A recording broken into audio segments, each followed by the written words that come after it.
Kini nga minsan yung sol, nagisgot sa pangasaunon. Kani nga pagisgot, dili kayo kung ka pananig kay roda mo sa praktikal.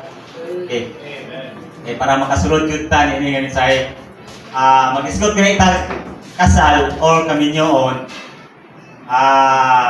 Dagan yung butang na angay i-consider, di ba? Dunay gikasal, duna po'y giimbita, di ba? Pananglitan sa atong kaliwala karon. Pila ta kabok ingon na nato si gatos. Pero kaliwala sa atong kaliwala, isa ra ka pares ang gikasal. Kamo tanan imbitado. Sa actual sa kasal, na may ingon dito nga kanang witness bitaw. Sa atong pinulungan na ninong, ninang. Pero actually, witness or saksi. Naiuban diha sa atong kaliwala, ingon ta sa isang tagagatos, ingon ta na lang na 20 dito nga witness jud katong legal nga mo pirma. Pero actually, kita tanan witness, di ba? Okay. Dayon sa atong kaliwala, usara ka presan ang ikasal. Kaya mo kutana ko sa inyo ron, kung kamoy pagpilion, asa mo aning duha? May mo mong witness or may mo mong kamo mismo mo ay ikasal? Ha? Akatang ikasal, di ba? Pero sa pangitabo, akong asawa, sagad ni sa imbitahon sa kasal, sa akto na, makabaton ni siya o kanang imbitasyon. Kaya may mo rin siyang witness. Ang mahitabo, magbagulgol ni siya kay layo pa daw, dili sa pahibaon, sa akto na. Ano siya? Di tagapangandam, O, ano siya i-consider? Una, ano siya? Di tagapangandam. Siyempre, ang regalo, di ba? Dili ka doha, ang ibisti. Kaya ang sanina. Kay, ang imong ibisti, i-match pa mo dito sa bisti sa gikasal, di ba? Kung sa motive, ano? Okay.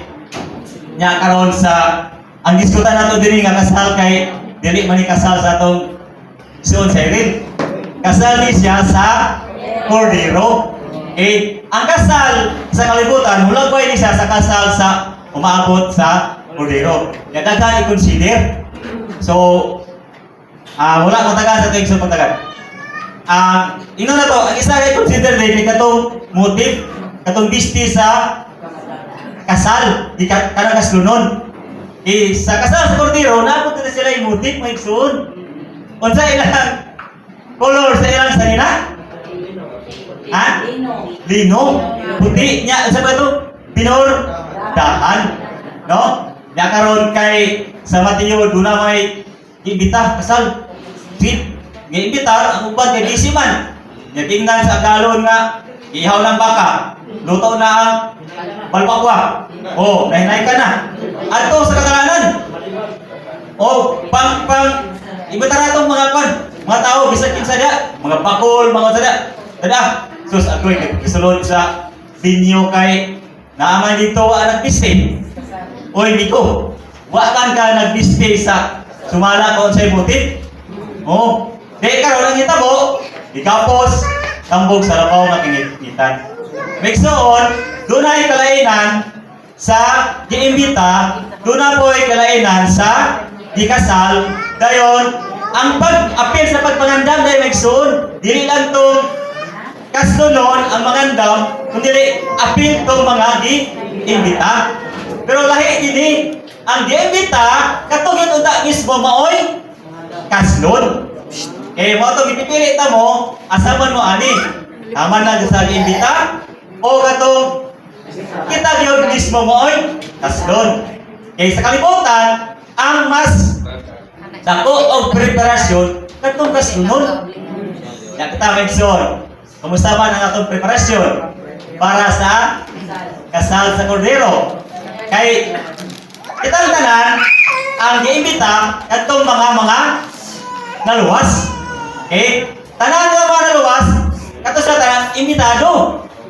Karon kay ang pangutana, tama naman sa imbita. wala matay igong preparasyon. So gisa-isa sa itong igsoon, una nga preparasyon unsa man? Ha? Yun ito, siyempre, sa balaod karon, pakaslan niya minor de edad. Ha?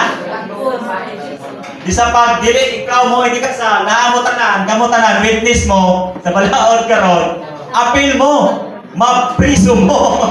Di ba? Gusto kinahanglan, una nga pa maganda, mahimot ang hangtong sa kinabuhi. Di kadua, ang kasunod din ni Megsoon, dili individual, corporate, hindi usa. Isa-isa sa igsoon na sa Genesis pa lang, katong Adan dito, hindi usa to mga igsoon. No, si Adan ug si Eva, hindi usa to. Nya ang kasunod din dili individual. Dayon sa pinadayag 19 o 21 o 22, dunay kalainan sa kasal diha. Sa 19, ang kasal diha katulang mga nahangtong sa kinabuhi. Katulang mga tukod. Kaya ang pagkantong sa kinabuhi, ang resulta ni mao ang pagkatukod. Then karon may igsoon kung kaya gingon nga ang bisti. Kaya kinahanglan man ang motive po. No, mamats ang atong bisti sumala sa ilahang motive sa kasulunod. Yang motive niya kay bisti nga puti nga lino.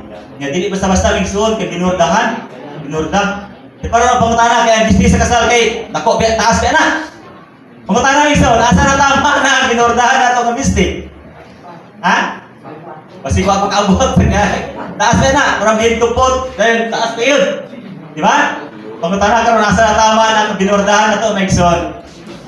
So, manang kinanglan, una, mahangtong ta sa kinabuhi, then plus ang atong bisti. Nya ba tara, unsa man yung bisti, Megson? Kaya ang bisti din duha di ay, no? Ang bisti, naghulagay ni sa pagkamatarong sa mga magtotoo, objektibo o subjektibo. Okay? Objektibo na dawat nato si Kristo sa atong pagtuo, ingon nga atong pagkamatarong, ingon nga biste sa pagkamatarong. Pero kinahanglan pa ta og biste nga binurdahan. Okay? Ang biste nga binurdahan mao ni ang buhat sa espiritu nga nagatransforma sa atong sulod o atong inadlaw nga pagnubi-isip atong pagkamatarong mga igsoon. Nakaroon kay sagad wa man tay burda-burda. Oh, mo na dili patandaw. Bisa paghamtong na ta. Pero kay wa man tay biste nga binurdahan. Pero kali magdungan na siya may igsoon. E kung hamtong ka sa kinabuhi, sabay na siya, but pasabot na kinabuhi ka, imong gikinabuhi, imong gilip out, no? Imong gikinabuhi si Kristo, ingon nga imong biste sa pagkamatarong. So sabay na siya may igsoon. Okay? Dayon, dili po ni individual. No, giskutan dia dili individual kundi hiniusa then resulta ni siya ngadto sa pagkatukod sa mga giskutan sa tengson. Then mo dinhi ang pagkamatarong. Ya, ang pagkamatarong dito ingon pag dinhi sa Mateo nga kinahanglan mo labaw pa sa pagkamatarong sa mga parisyo o iskriba. Ya kung ato tanawon dili ani pagkamatarong sumala sa pagtuman sa kasuguan. Kung ato pag tagaling detalye bisan pag sa kapulo mga igsoon, busa, kung gusto ta nga mula pa ang atong pagkamatarong sa mga presyo o skriba na nagtuman sa kasabuan, bisan pa sa kapulo, kanang palabuan mga igsoon. So, bisan pa sa butang, sa mga material na butang igsoon, kinahanglan dili lang kay tamang ta sa kapulo. Kinahanglan mula pa og giday mga igsoon. Dayon sunod, unsa gingon dinhi? Ang pinatano, pagpangandam sa pangasunon. Pagpatahog, diskutan sa ato igsoon. Sunod nga pagkabuhaton, aron ta maandam, kinahanglan dahil igsoon magpatahog. Okay? Ngano man kinahanglan magpatahog kay sa sinugdanan, actually di ko sigurado kay na walay kalainan ni Adam o ni Eva. Pero karon kay nahugawan man si Eva mga igsoon, no? Nahimo siya sa to. Naana siya kay ingon sigurado kay na iya kay presentar ang pagasunod nga walay mansa, walay kunot o tuli. Okay, karon kay ang pangasunon o ang mga magtotoo. Okay? Ang mga giimbitar nagkabuligit man. Dayon, nagkunot ra ang naong. Nganong nagkunot man ang naong? Nagkunot tungod sa atong pagkadaan. Dahil nagkabuling.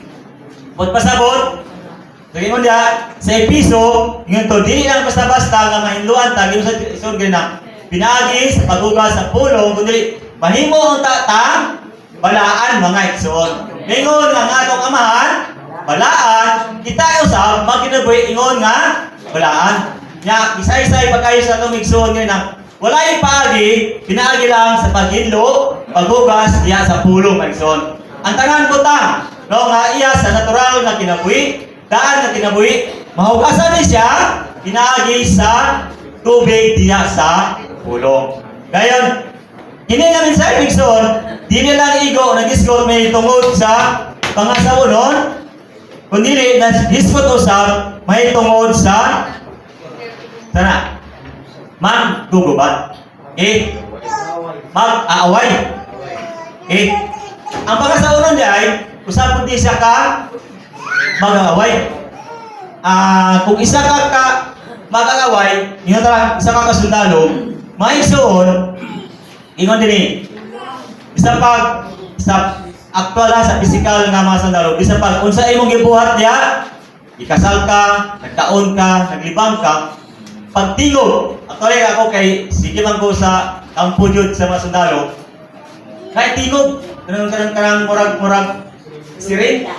Kaya mga sundalo, kabalo na sila, isa pag silang tugon, kabalo na sa kung saan na klasiya, nga tingog, para ba sa formation lang, sa drill, or para mag sa panggubatan. Lahi, doon ay managkalahi na isa nga tingog.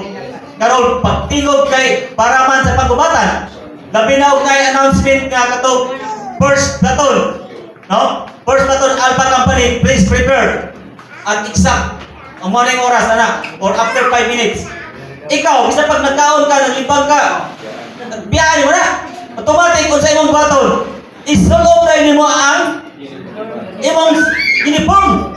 Automatic, kailangan dili ka mali. Oh, kumpleto, full pack ka, full battle gear na ka, Mike Son. So, ito nila, kasi isip ingon nga magagaway, isulog na to ang tibuok hinigiban sa Diyos. Sa atong MR, isa-isa na dito, no? Kung unsa ang tibuok hinigiban sa Diyos.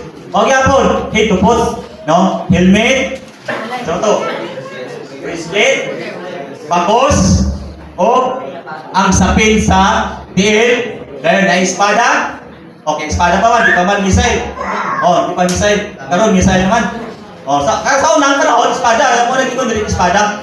Dayon, doon na po ito kami. Mga pag-apon sa formation area, kumpleto na ka. Full battle gear naman ang son. Karon, isip ingon nga dili lang kining uniform sa kasal, maabot dahil ni ang atong uniform sa pagkikaway. Dayon ingon ni og dili ka full battle gear, kung sabot kung kulang ang imong ginagiban, dili pwede.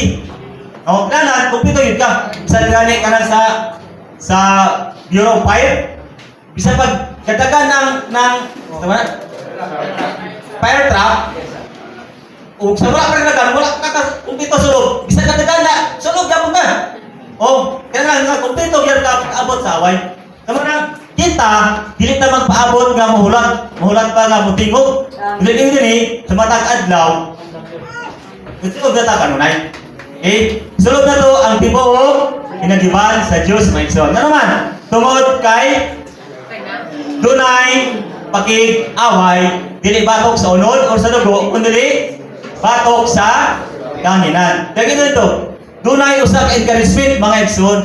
Sa episode ito, gidasig ta kinahanglan ito, be empowered in his strength and in his mind. No, kinahanglan mamay mo ta makusganon. Okay? Nga maging away batok sa atong kaaway mga igsoon. Kung dili dili kita. Okay? Ikaw din atong sa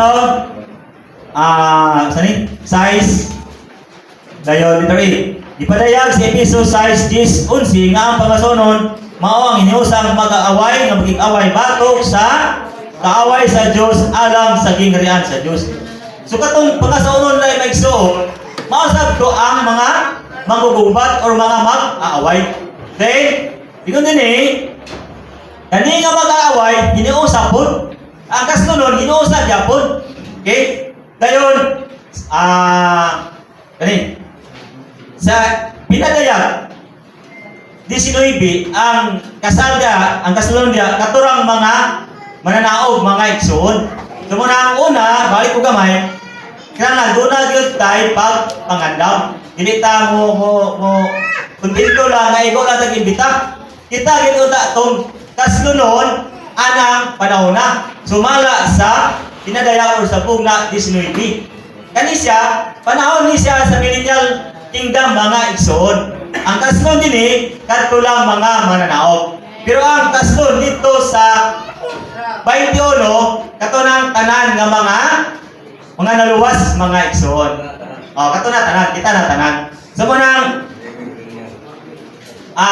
kinanglan doon na gawin akong pagpangandam. Yung kadua, kung wala tayo pagpangandam, dili po tayo mong mga mag-aaway.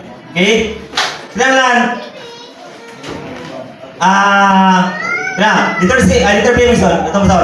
ang pagmetodo sa panahon sa milenyum, mao ang pangasaunon ni Kristo nga ang mga mananaog nga masig kahari ni Kristo.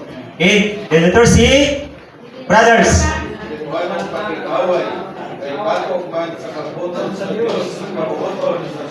Okay. Letter D, sister.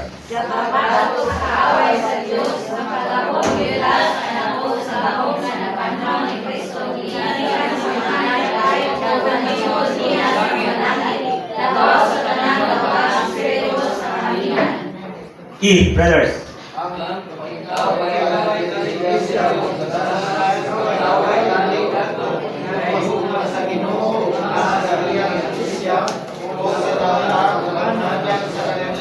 Okay, F, sister.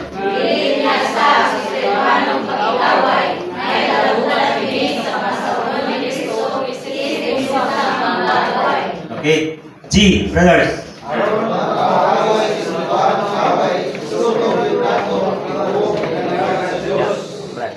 Okay, sister.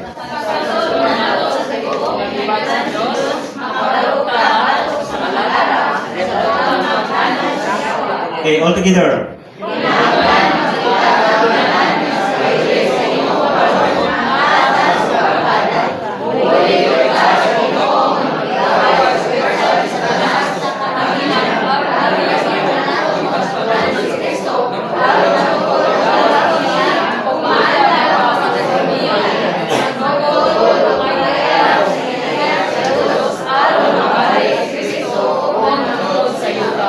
Okay. So, atong kita dimension, dunay pangasaunon, dunay pagpangandam, then dunay po'y pakig-away.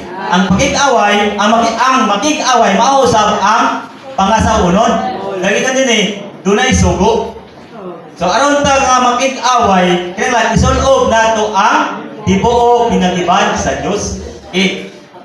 Ang pagsulog, usa ni siya kaman mga igsoon, usa ka sugo. Yang mo naging din, kinanglan, doon na tayo pagbulig sa Diyos. So, ang Diyos, ingon nga, siya mismo, di ba, sa atong morning revival, siya mismo ang atong mao ang tibo kinagiban, di ba? So, para siya kagulingon, andam na siya.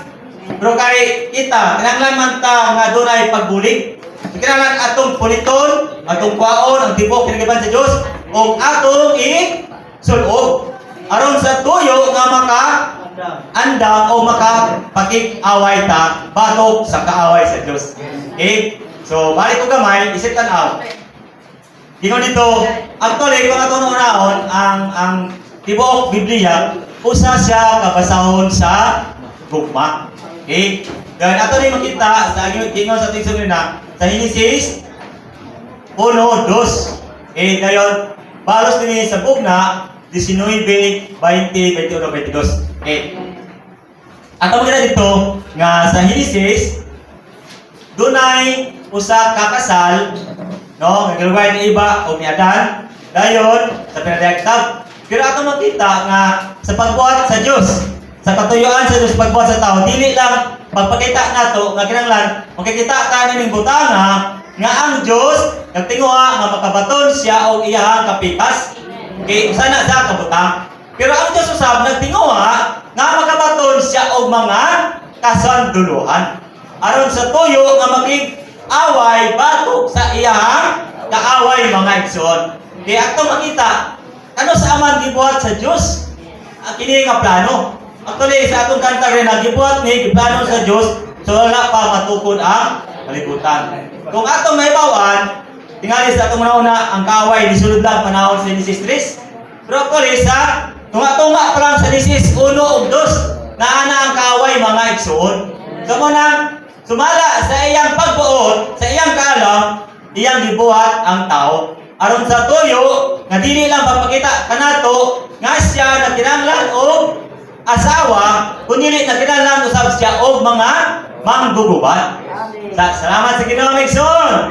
No, nga dili lang ta igo nga mga dinapit sa kasal, kundi kita gud unta ton mga kaslunon mga igsoon. Ini nga kasal may tabo lang ni siya panahon sa milenyum. Kaya ang makatambong anang panahon na katurang mga mananaog mga igsoon, katulang nahantong sa kinabuhi, katulang natukod, katulang mga nakabiste sa kasal mga igsoon. Katulang mga sunod, sumala kung ano unsa ang motive sa kasal sa kordero. Sa tong motive, puti nga lino nga dinurdahan. Dayon, sakto, may mo sa kusatang mga kasundaluhan. Isip, iyang mga mag-aaway kung iyang magugubat, batok sa iyang kaaway na mao si Satanas, mga igsoon. Ikaw din.